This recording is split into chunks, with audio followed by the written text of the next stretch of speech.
Hi, I'm Pam and I'm here to talk about video games. Today I'm talking about the newest game set in the world of darkness. It's Werewolf the Apocalypse, Earthblood.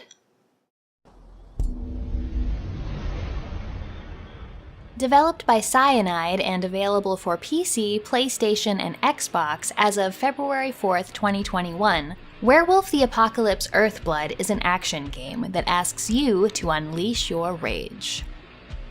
For this review, I played the Xbox Series X version of the game, which was provided to me for free by the developer. In Earthblood, you play the Guru Cahal as he takes on an evil megacorporation who is threatening the land of his tribe. Endron, as the corporation is cleverly called, is a servant of the Worm, the force of destruction in the world, and is killing Mother Earth. If you're a fan of the Werewolf the Apocalypse tabletop role-playing setting, you'll hear a lot of familiar jargon in this game. However, it is rather light on the actual role-playing. For me, Earthblood was at its best when it was all about the action. The first time Cahal turned into a werewolf and started tearing up enemies with his claws was quite a thrill. The metal soundtrack was pumping, the sound effects were good, and I did feel very powerful. Combat is fun and there are a fair number of options. You have two different stances, agile and heavy, and can switch between them at will, depending on what kinds of enemies you're fighting. Each stance also has special abilities which use rage, things like healing yourself, an area of effect roar, long-distance charges, or a flurry of claws. You can do light or heavy attacks, dodge, and chain combos together. One of my favorite moves was to grab an enemy and either throw them across the room or just plain execute them. Enemies ranged from rather helpless scientists to guards that were wearing armor and could stun you, and even guards in mechs who were generally the most dangerous. There's not a ton of variation in enemies, but around the halfway mark they do change things up considerably. One of the game's big draws is that you can freely change forms while you're exploring.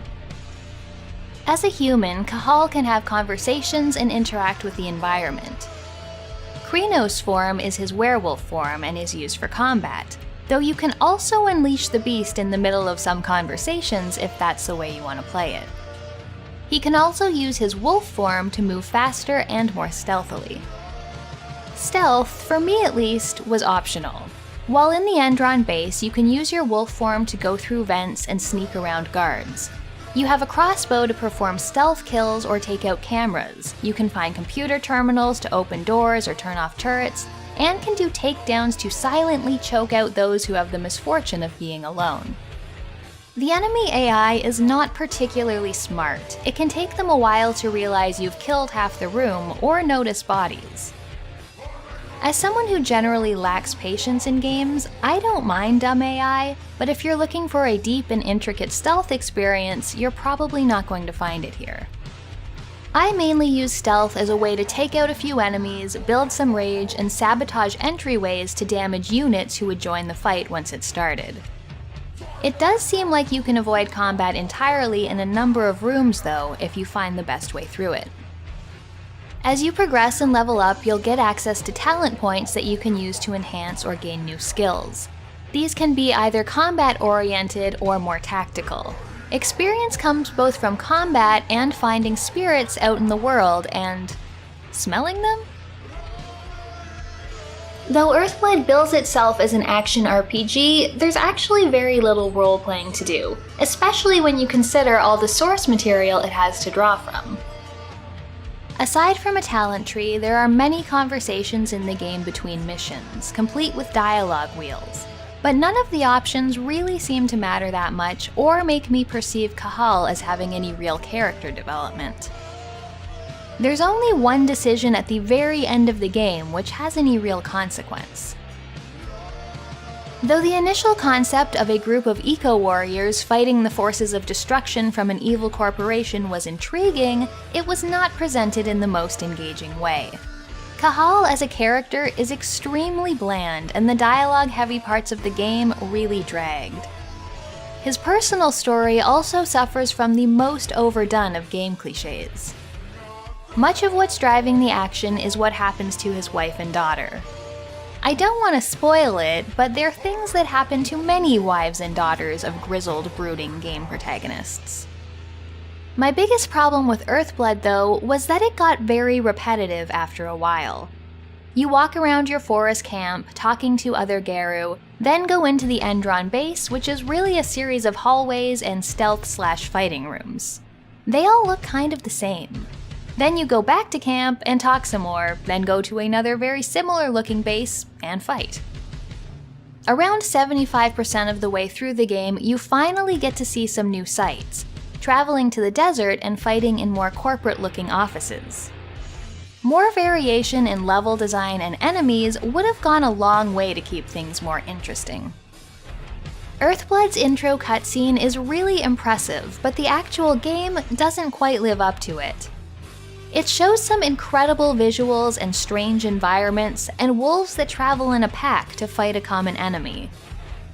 And though the other Garou from your pack are around in their human forms, when it comes time to fight, Cahal is a lone wolf, only talking to them through a radio. There's the occasional cool scene, usually involving the Garou guardian spirits or meeting another tribe, but for the most part, you're just doing the same fights over and over again. Since the recent World of Darkness video game revival, most of what we've gotten so far are visual novels, focused almost entirely on story and making decisions for your character. This game is the complete opposite of that, and it is nice to have some variation. However, though I thought the combat was generally fun and the stealth was serviceable, it all just got very repetitive. There was the occasional glimpse of the interesting lore from the Werewolf the Apocalypse setting, but in general, the story wasn't very interesting and I just couldn't bring myself to care about the characters. If you're a fan of werewolves and action, you'll probably find something to enjoy here, but if you're looking for a good story and ability to roleplay, you might be disappointed. If you want to see more, check out my review of the visual novel Werewolf the Apocalypse: Heart of the Forest, or another of my videos. I have a Patreon if you want to support the channel. Thanks for watching, and I'll see you next time.